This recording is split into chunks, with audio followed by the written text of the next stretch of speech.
Congress party మరొకసారి BC రిజర్వేషన్ల పట్ల తమ ద్వంద్వ నీతిని ఈరోజు అమలు చేస్తూ తడిగుడ్డతో బీసీల యొక్క గొంతు కోసినట్టుగా ఈరోజు రేవంత్ రెడ్డి ప్రభుత్వము వ్యవహరిస్తూ ఉన్నది.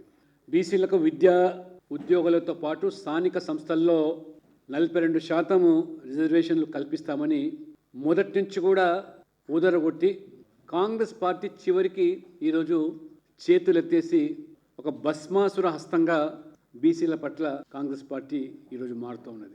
పంచాయతీ ఎన్నికల్లో 42% రిజర్వేషన్ల కోసం జీవో 46 తీసుకొచ్చి ఏ రకంగా ఇవాళ బీసీలను మోసం చేస్తూ ఉన్నది, దగా చేస్తున్నదో చాలా స్పష్టంగా కనీసం 20% కూడా రిజర్వేషన్లు ఇవ్వకుండా 17% మాత్రమే ఇవాళ రిజర్వేషన్లు ఈ పంచాయతీల్లో కల్పించి బీసీల పట్ల మరొకసారి కాంగ్రెస్ యొక్క వ్యతిరేకతను ఇవాళ ప్రదర్శిస్తూ ఉన్నది. కులగణన అన్నారు.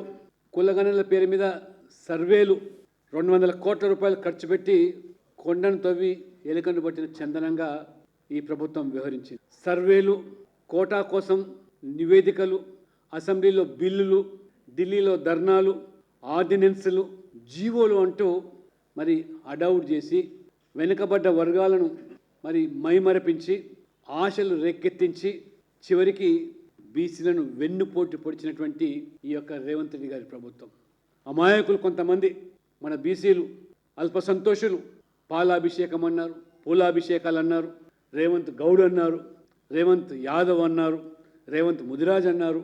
ఆ రకంగా ఆకాశానికి మరి ఎత్తుకొని అదే రేవంత్ రెడ్డి గారు ఇవాళ బీసీల పట్ల ఒక భస్మాసుర హస్తంగా ఉదంతం ఇవాళ.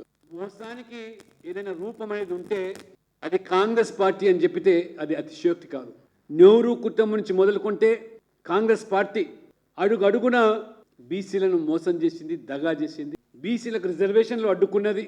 ఆ రోజు కాకా కలేకర్ కమిషన్ విషయంలో కానివ్వండి, మండల్ కమిషన్ విషయంలో కానివ్వండి, కుల గణనలు చేపట్టాలి, బీసీలకు న్యాయం జరగాలని చెప్పి మొట్టమొదటి కమిషన్ కాకా కలేకర్ కమిషన్ను ఏ రకంగా ప్రధానమంత్రి హోదాలో నెహ్రూ గారు దాన్ని తప్పుపట్టారు. కులాల పేరు మీద రిజర్వేషన్లు కొనసాగడానికి వీల్లేదని చెప్పి 1961లో స్వయంగా ఆనాటి రాష్ట్రాల ముఖ్యమంత్రులు లేఖలు రాసిన ఉదంతం.